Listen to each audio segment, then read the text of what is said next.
सुलेखाने तिच्या नर्सला कामावरून काढून टाकले। याचा अर्थ आता त्यांना नवीन नर्स हवीच असेल। या घराची मालकीण मी आहे आणि माझी सेवा करण्यासाठी तुला इथे बोलवलंय। इथे असताना मोबाईलचा वापर करायचा नाही। तू कुठे निघालीस? मॅडमनी स्प्रे आणायला सांगितलंय। तू बाहेर जायचं नाहीस। बँकेत लाखो रुपये पडलेत माझ्या नवऱ्याचे, पण बँकेने खातच सील केलंय। अबे प्लीज माझी काळजी नको करूस तू।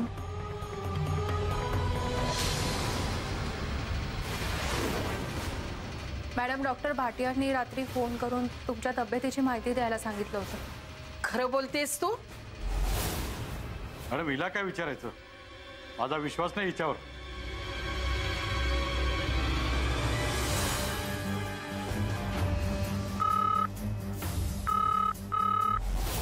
हेलो, कोण बोलतंय?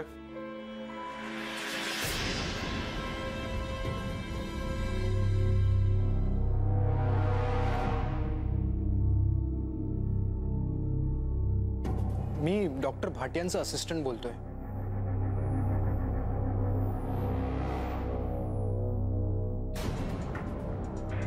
आपण कोण? डॉक्टर भाटिया कुठे आहेत? इमर्जन्सी आली आहे, आत्ताच ते ऑपरेशन थिएटर मध्ये गेलेत। डॉक्टरांनी जी नर्स पाठवली आमच्याकडे, मीता, तिला डॉक्टरांनी फोन करायला सांगितलं होता का? हो, म्हणूनच त्यांनी फोन केला। बरं मग ती फोनवर मला काही प्रॉब्लेम नाही, काळजी करू नका असं का म्हणाली? सर रागवू नका, पण याआधी 2 नर्सेस पाठवलेल्या त्यांना तुम्ही खूप त्रास दिला, चुकीची वागणूक दिली। काय सर, त्यांची पण युनियन असते ना। आता जी नर्स पाठवली आहे तिला तुम्ही त्रास दिला तर कुठलीही नवीन नर्स तुम्हाला मिळणार नाही। एक्सक्यूज मी, मला ओटीत जायचंय। डॉक्टरांना काही निरोप द्यायचा आहे का? कारण आत्ता इथे फोन अटेंड करायला कोणी नसेल। नाही, काही नाही। थँक्यू।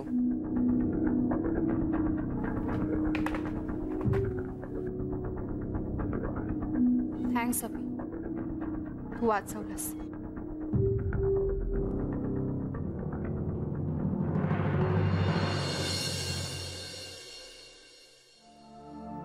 अश्विन आणि कार्तिकने माझ्या विरुद्ध साचीला भडकवलंय। त्यांना काही मिळालं नाही ना, म्हणून माझा दुस्वास करतायत। सुखाने जगू पण देत नाहीयेत मला। साचीला नक्की कोणापासून धोका आहे? सुलेखापासून की अश्विन आणि कार्तिकीपासून? मॅडम, दागिने नक्की विकायचे ना?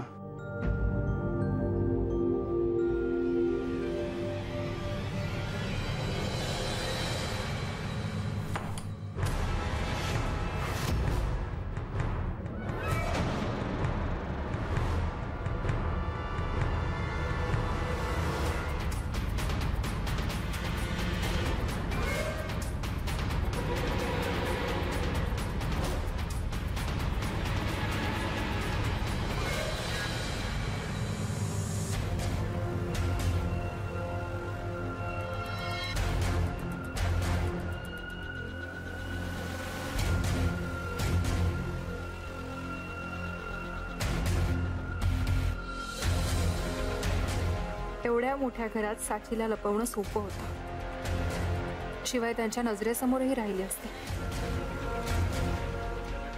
पण साचीला इथे लपवलंय असं वाटत तर नाही। मग कुठे ठेवलं असेल तिला? की साची त्या गुंडांच्या तावडीत सापडलीच नसेल?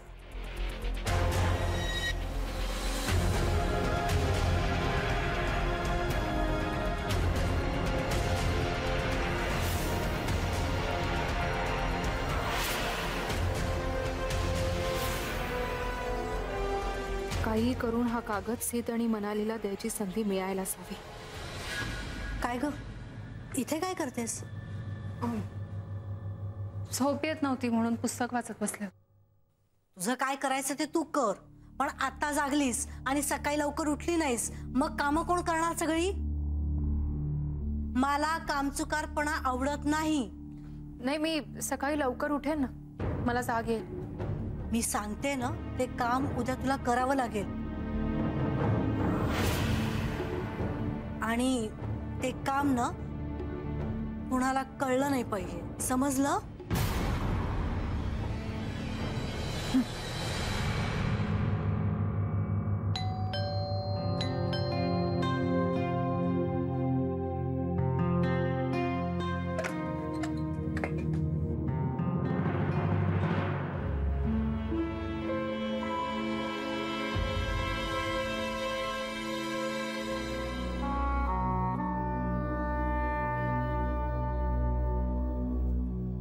भांडू, वय मॅडम, मी सुखरूप आहे का हे कळणं जीवाला घोर लागून राहिला होता बघा.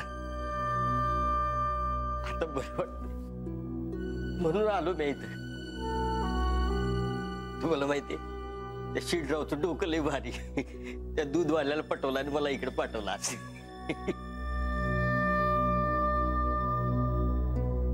त्या साचीचा अश्विनरावला फोन आला. तो म्हटलं की सुलिकाची माणसं तिच्या मागावर आहेत म्हणून. मॅडम, तुम्ही बरे आहे ना? हे बघ भांडू, सगळ्यांना सांग माझी अजिबात काळजी करू नका, मी अगदी व्यवस्थित आहे. स्मिता, अगं कोणाशी बोलतेस? दूधवाला आलाय मॅडम. कोण? दूधवाला. दूधवाला है, दूधवाला.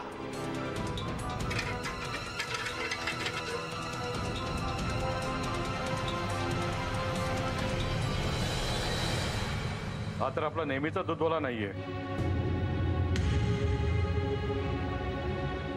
कोण आहे रे तू? दूधवाला तोता तोता राम है हम. आपके दूध वाले ने ही भेजा है हमें. अच्छा, नाम क्या है उसका?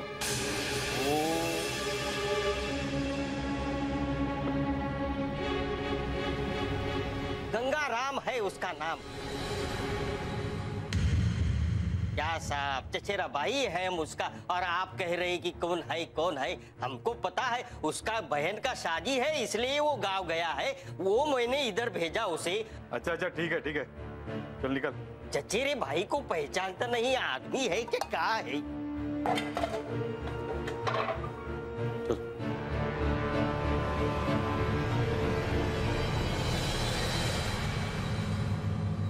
ये थांब.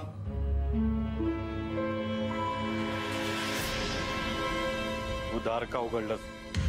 चित्रा, ए चित्रा, कुठेस? काय झालं ताई?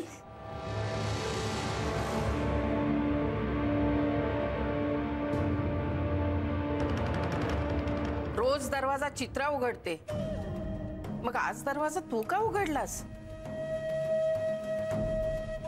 दूधवालाही आजच बदलला.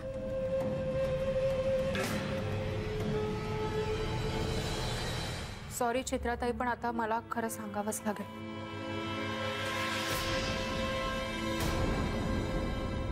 चित्रा, काय हा प्रकार? काय सांगावं लागेल म्हणते ती? मॅडम, चित्राताईंनीच मला सांगितलं होतं की सकाळी तू दूध घे आणि तापवून ठेव, म्हणजे मला जरा तासभर जास्त झोपता येईल. चित्रा, तुझ्या आळशीपणाची हद्द झाली ग. ही एवढी एवढीशी कामं सुद्धा तुला होत नाहीये. विदा, एक लक्षात ठेव, तू तुझंच काम करायचं. बेल वाजली तर घरातलीच माणसं दार उघडतील. तू दार उघडायचं नाहीस, समजलं?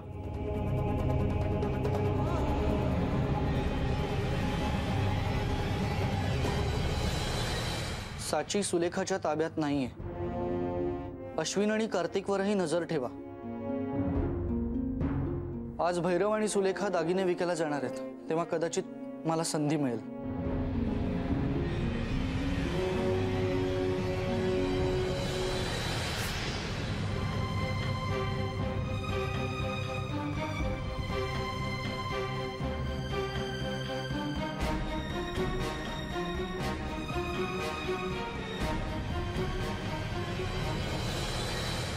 गेल्यावर हे सगळे दागिने माझे झाले, पण अंगावर घालून मिरवता नाही आले. आणि आता तर काय, विकावेच लागणार.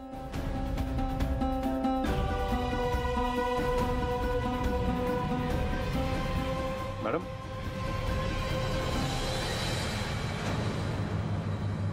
हे दागिने का घातलेत तुम्ही? शेवटचे एकदा घालून बघितले. कोणीच नाहीये ना घरात.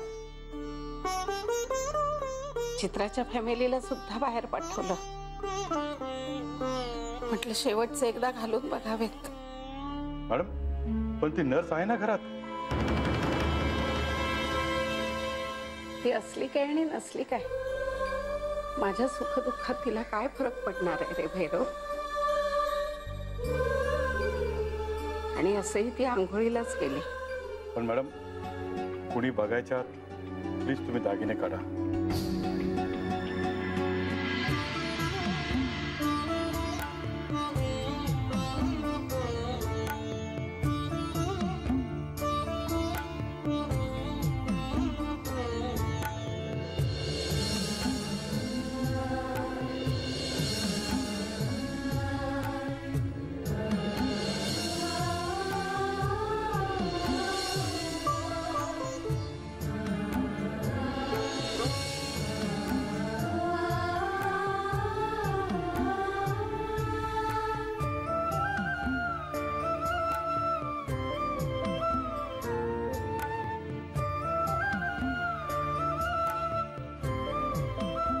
जा.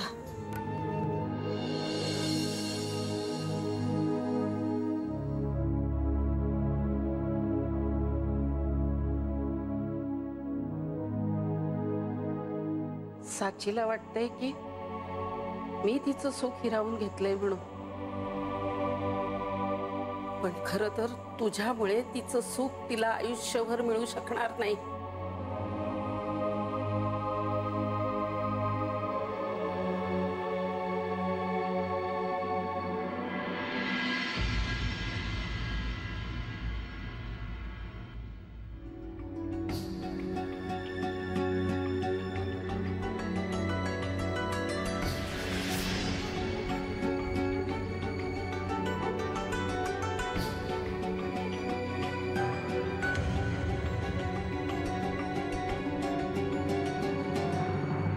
मला घरात एकटीला सोडून गेले.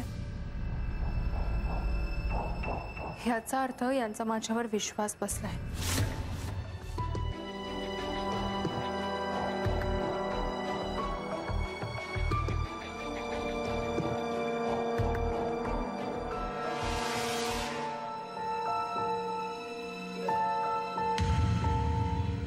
ह्याचा अर्थ भैरवने फोन डेड करून ठेवलाय.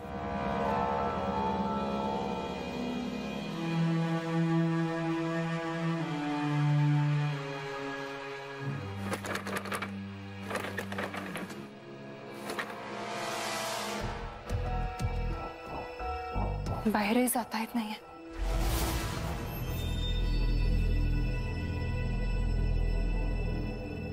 हीच योग्य संधी.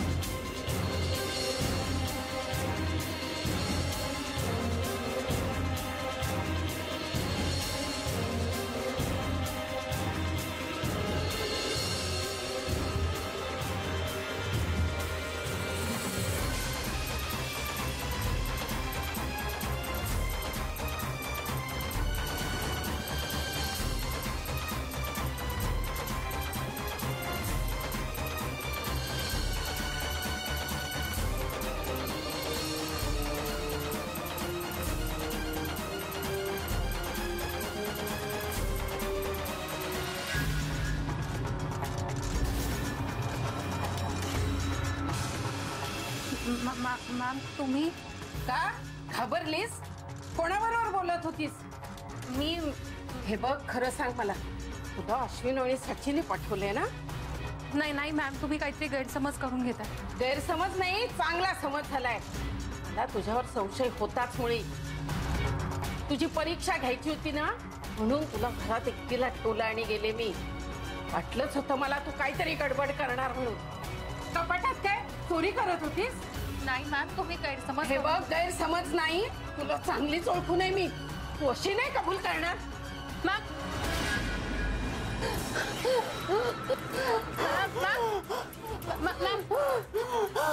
मॅम शांत व्हा.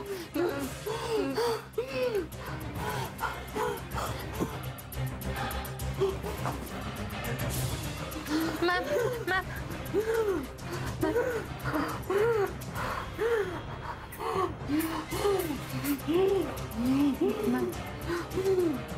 शांत शांत.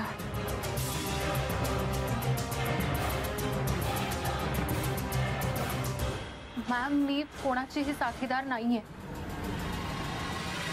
मी अस्मिता, खाजगी गुप्तहेर.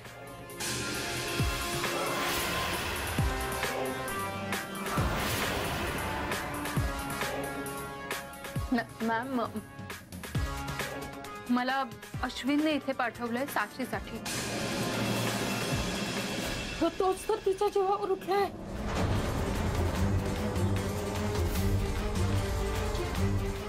मॅम, पण मला साक्षी आणि अश्विनने असं सांगितलं की तुम्ही.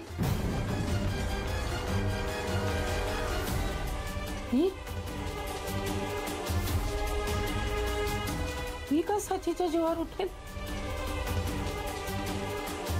अगं, तिने मला कधी आई मानलं नाही, पण मी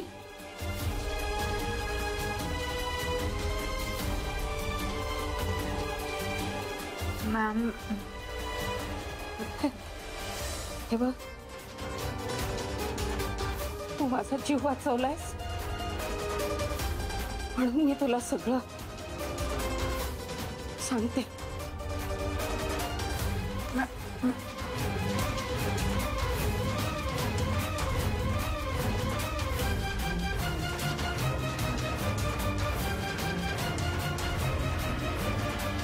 खरं तर साक्षीनेच. Ma'am ma'am ma'am ma'am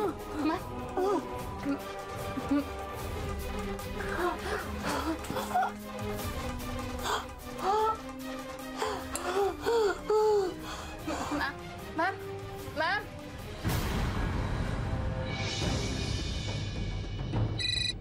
hello hello, Asmita madam बोलतायत ना? मी साची बोलते. साची, तुला माझा नंबर कुठून मिळाला? ते मी डॉक्टर भाटियांकडून घेतला तुमचा नंबर. तू तू आता कुठे आहे साची?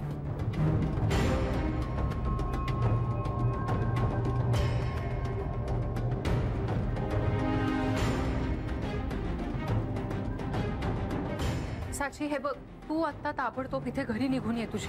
नाही मॅडम, मी तिथे नाही येऊ शकत. सुलेखाचे गुंड अजूनही माझ्या मागावर आहेत.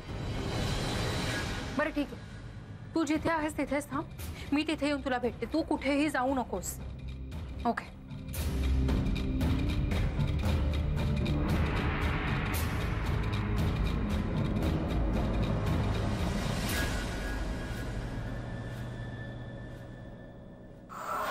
हाँ मैडम. हे बघ, तू इथे ताबडतोब निघून ये. सुलेखा मॅम बेशुद्ध पडले आणि मला साची कुठे हे कळलंय. मी आता तिला भेटायला चालले. ओके, आम्ही लगेच पोहोचतो.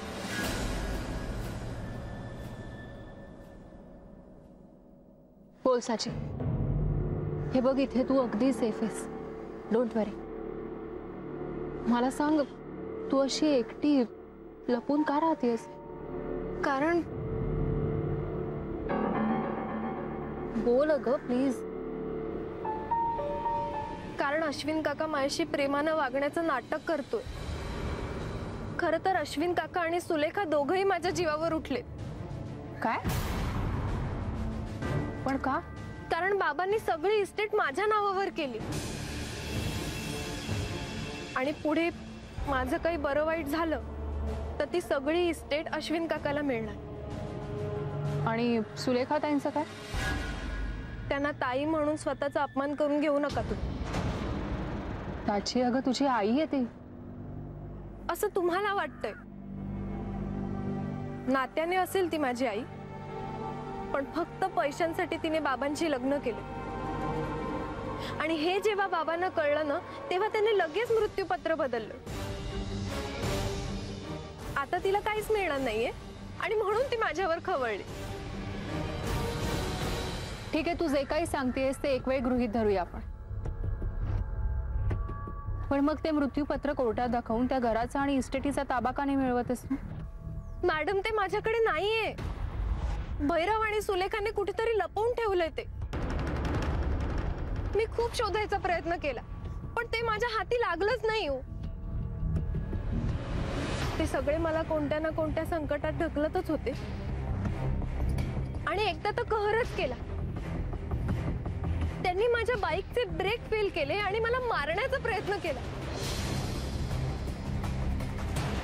तेव्हा मी ते घर सोडलं. मी परत काही गेले नाही तिकडे, कारण मला माहितीये मी तिथे गेले ना तर ती सुलेखा मला काही जिवंत सोडणार नाही.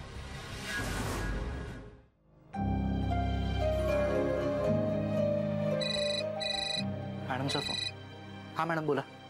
वॉचमनचा बंदोबस्त केलाय तुम्ही, पण तो भैरव पुन्हा तिथे येण्याची शक्यता आहे. सावध राहा. बरं, साची काही म्हणाली तुम्हाला? हो, तिच्या मते तिच्या वडिलांचं मृत्यूपत्र सुलेखा ताईंनी लपवलंय.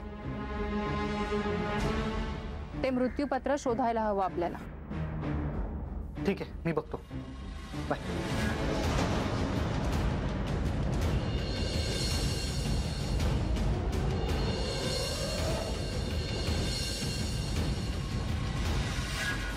साची, तू म्हणतेस त्याप्रमाणे सुलेखा ताईंच्या माणसांनी तुझ्यावर हल्ला केला, पण मग सुलेखा ताईंवर कोणी हल्ला केला? काय? तिच्यावर हल्ला झाला? हो, मी साक्षीदार आहे त्याची. त्यांच्या खोलीत खिडकीतून कोणीतरी सुरा फेकून मारला. मी तिथे होते म्हणून वाचवू शकले त्यांना, पण त्या धक्क्यामुळे अजूनही बेशुद्ध आहेत त्या. कोण होता तो? तुम्ही पाहिलं का त्याला? नाही, मी नाही पाहू शकले. तो आधीच सटकला. पण सुलेखा ताईंवर कोणी हल्ला केला असं? एक मिनिट. हा बोल. मॅडम, मृत्यूपत्र सुलेखाच्या रूम मध्ये तरी नाही सापडलं. सिक, ते मृत्यूपत्र घरातच कुठेतरी. तुम्ही शोधा, नक्की सापडेल ते. साचीला वाटतंय की मी तिचं सुख हिरावून घेतलंय म्हणून, पण खरं तर तुझ्यामुळे तिचं सुख तिला आयुष्यभर मिळू शकणार नाही. सिक, ऐक. त्या घरात साचीच्या सख्ख्या आईचा फोटो, त्या फोटो फ्रेम जवळ बघ. कदाचित सुलेखा ताईंनी ते मृत्यूपत्र तिथे लपवलं असेल. म्हणजे मला तसं वाटतंय. ओके, मी बघतो. साचीच्या सख्ख्या आईचा फोटो.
सिद्धेश्वर, साचीच्या वडिलांची डायरी सापडली. गुड. मृत्यूपत्र सुद्धा सापडलं.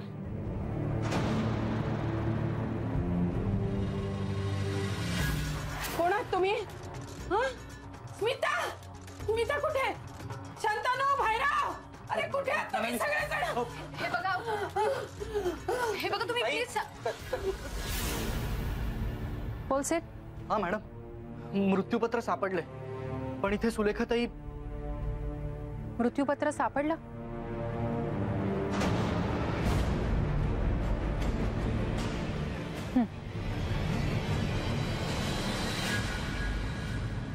काय झालं?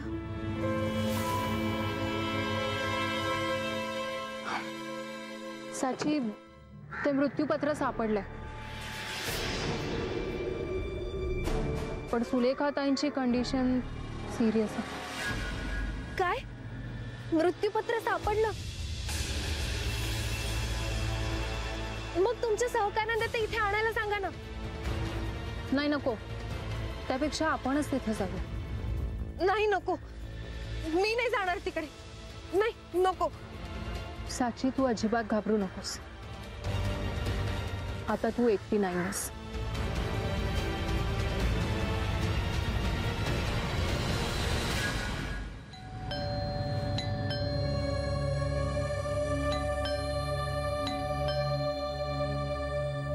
कोण आहे? म्हणाली मी आहे.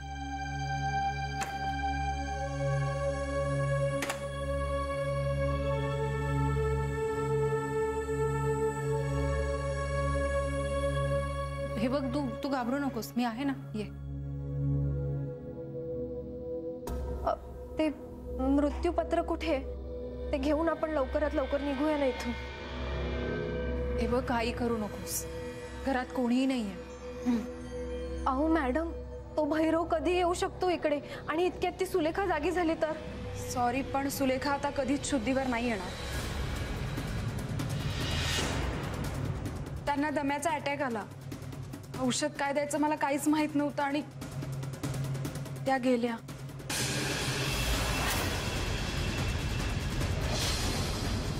काय? सुलेखा?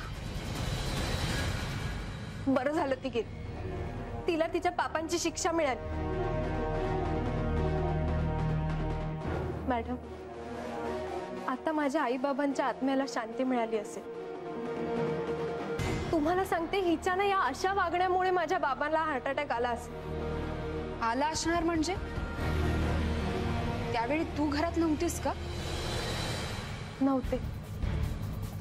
माझी आणि सुलेखाची खूप भांडणं व्हायची, म्हणून मी काकांकडे होते. पण जाऊ दे ना आता. आता ती गेली, तिच्याबद्दल बोलून काय उपयोग आहे? बरं मॅडम, ते मृत्यूपत्र देताय ना मला, म्हणजे लगेच मी निघते इकडून.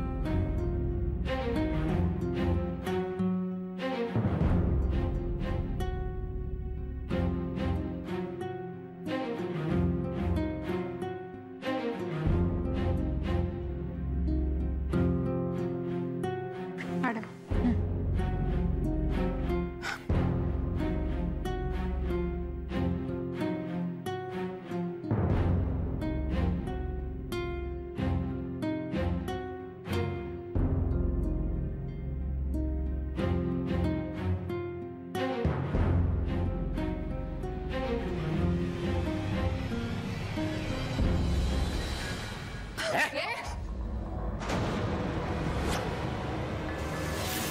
कोण आहात तुम्ही?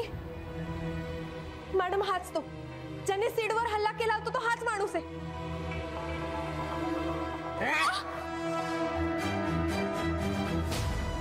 मॅडम, हो मागे पाठव.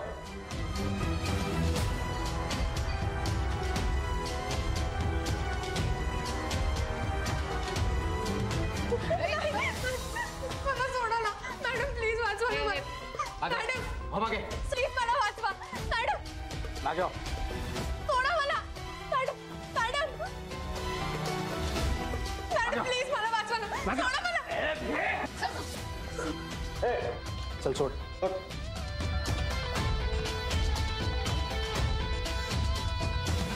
ए,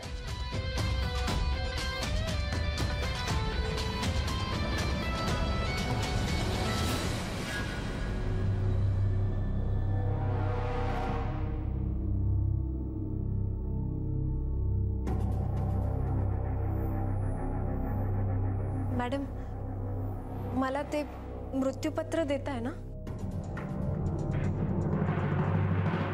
हे पत्र मी तुला नाही देऊ शकत. का? कारण तू आमच्याशी खोटं बोललीस. हो, कारण ज्या दिवशी तुझ्या बाबांना अटॅक आला त्या रात्री तू घरी आली होतीस आणि तेव्हाही तुझ्या बाबांशी भांडण झालं होतं. ती बया जाताना तुम्हाला खोटं सांगून गेली, पण तुम्ही का तिच्यावर विश्वास ठेवताय? ही गोष्ट आम्हाला सुलेखाने नाही तुझ्या बाबांनी सांगितली. काहीतरीच काय बोलताय तुम्ही? हो, तुझ्या बाबांनी या डायरीत लिहून ठेवलंय सगळं. त्यांनी सुरेखा मॅमच्या नावावर सगळी इस्टेट केल्यावर तू आकांड तांडव केलंस. घर सोडून जायच्या, जीव द्यायच्या धमक्या दिल्यास त्यांना, आणि म्हणून नाईलाजाने त्यांनी सगळी इस्टेट तुझ्या नावावर केली. पण तरीही तुझं मन भरलं नाही, तू तरीही भांडलीस त्यांच्याशी. सची बाळा, तुझ्या वागण्याचा खूप त्रास होतोय ग मला. तुझ्या म्हणण्याप्रमाणे सगळी इस्टेट मी तुझ्या नावावर केली आहे ना, तरी तू का म्हणतेस? कारण त्यात एक गोष्ट ना तुम्ही माझ्या मनाविरुद्ध लिहिली. कोणती? तुमची अशी अट आहे की मी आयुष्यभर त्या बाईला सन्मानाने सांभाळायचं आणि काय तिला योग्य ते कॉम्पन्सेशन द्यावं. बाबा, तुमची ही अट मला अजिबात मान्य नाहीये. मला ती बाई अजिबात आवडत नाही, कळलं तुम्हाला? तुम्ही प्लीज काढून टाका तिला घराबाहेर. साची, जास्त बोलतेस तू. कितीही झालं तरी ती तुझी आई आहे. बाबा, ती माझी आई नाहीये. माझी आई गेलीये केव्हाच. पण ती माझी बायको आहे, त्यामुळे ती ती ती अट तुला मान्य करावीच लागेल. स्वतःच्या चुकीची शिक्षा मला का देताय? उतार वयात त्या बयाला या घरात आणताना लाज नाही वाटते तुम्हाला? आणि वर तिला माझ्या उरावर बसवताय. साची, तोंडावर. अगं जरा माझा तरी विचार कर. तुला माहितीये ना मला अटॅक येऊन गेला ते. त्या सुलेखाला बोलव जरा. नाही बोलवणार. का बोलवू मी तिला? सांगा ना, का बोलवू? काय केलंय तिने माझ्यासाठी? ती माझी आई नाहीये. तिला उगाच तुम्ही या घरात घेऊन आलात. तुम्ही तिला इथून जायला सांगा भाऊ. तुम्ही तिला या घराच्या बाहेर काढा, बस. मला दुसरं काही ऐकायचं नाहीये. अगं माझं ऐकून तर घे. मी ते मृत्यूपत्र फाडून टाकेन, मी आधीच सांगून ठेवते. आणि एक गोष्ट लक्षात ठेवा, साची, तुम्ही जर माझं ऐकलं नाहीत ना, तर तुम्हाला सुद्धा कोर्टात खेचेन मी.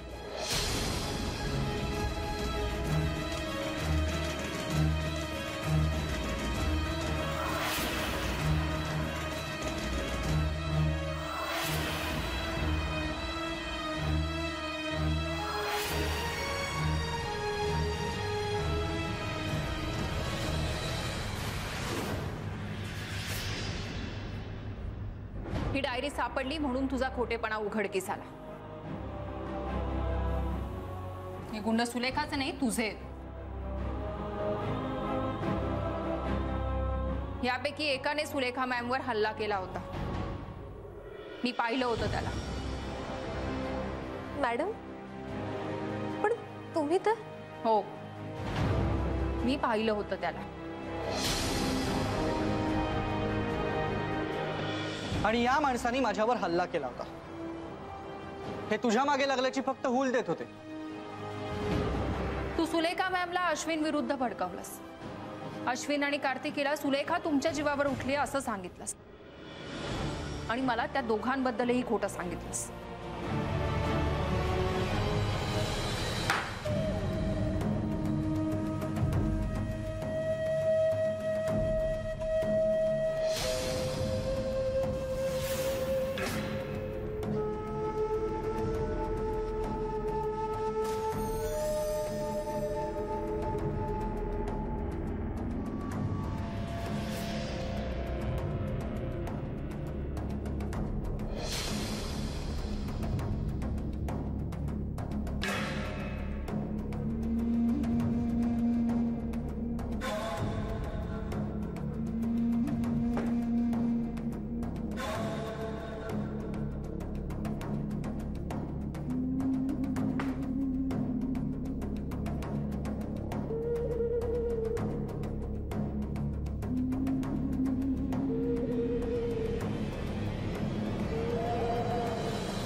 आश्चर्य वाटलं यांना पाहून?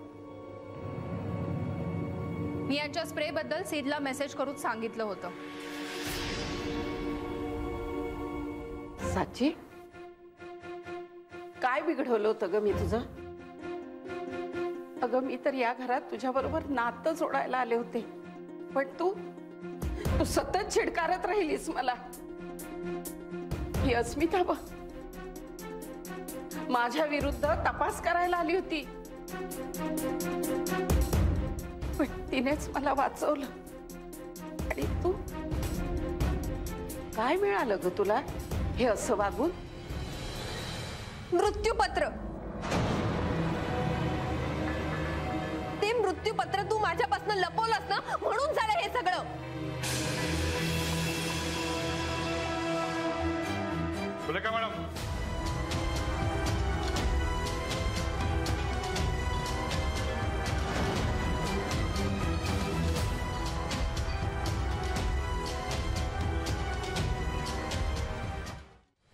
सॉरी अस्मिता मॅडम, मी तुम्हाला ओळखू नाही शकलो.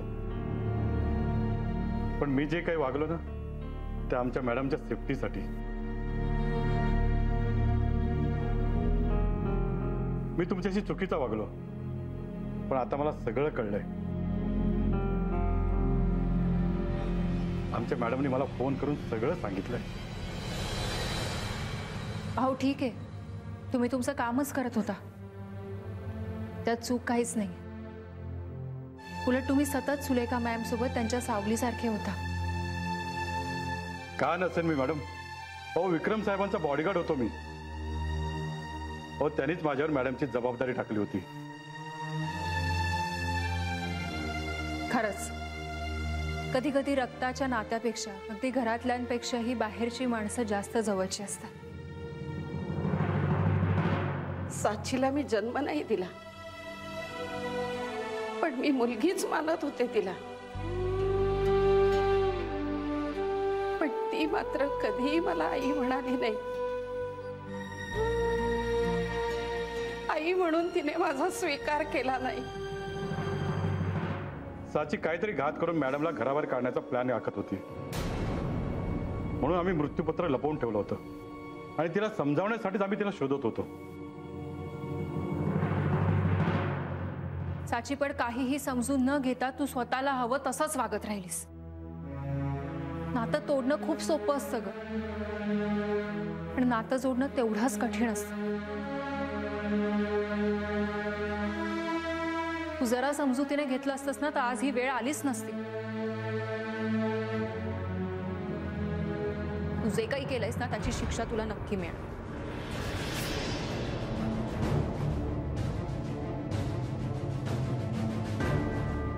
सिट बंडू, त्या दोघांना घेऊन जा पोलीस स्टेशनला. चल चला रे जॉइंट अकाउंट चल.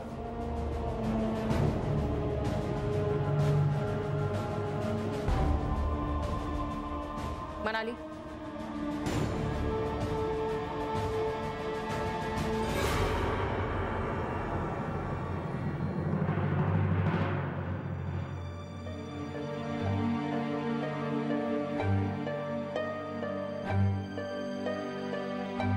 सुलेखा मॅम, आता सगळं सावट दूर झालं. कायदा त्या तिघांना योग्य ती शिक्षा दे आणि इस्टेटीबाबतही योग्य तो निर्णय नक्कीच घे. या इस्टेटीमुळेच सगळं हे झालं अस्मिता. साचीची मती फिरली. आनंदाने सुखासुखी माझ्या बरोबर राहिली असती तर काय बिघडणार होतं. पण तिला अशी दुर्बुद्धी का सुचली? आज विक्रम असते तर ती वाईट वाटलं असतं का त्यांना? मॅम, आता जे झालं ते झालं, पण एक नक्की, यापुढे तुम्हाला या घरातून कोणीही बाहेर काढू शकणार नाही.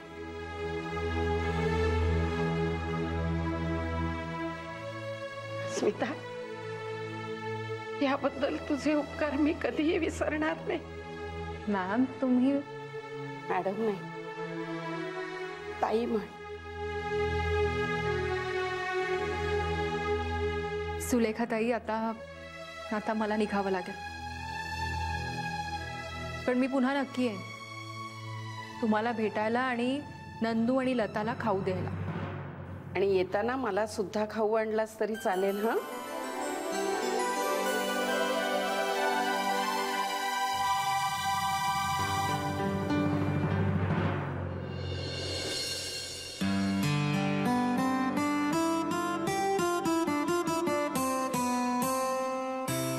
अभियास पुन्हा एकदा तू माझ्या मदतीसाठी धावून आलास. असाच आहे मी. माझ्याशी कॉन्ट्रॅक्ट करण्याचा ऍडिशनल फायदा मिळाला तुला.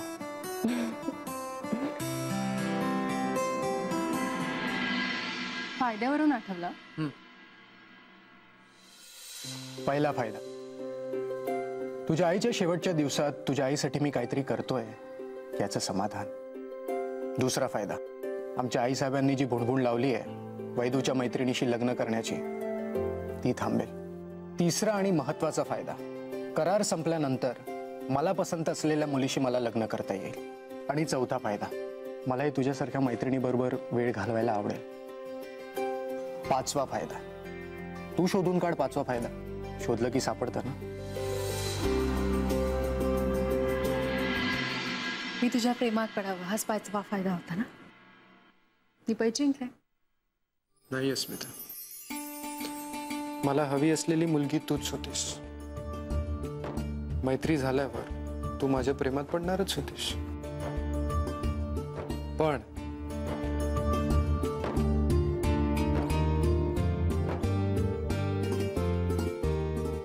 माझा पाचवा फायदा वेगळाच आहे.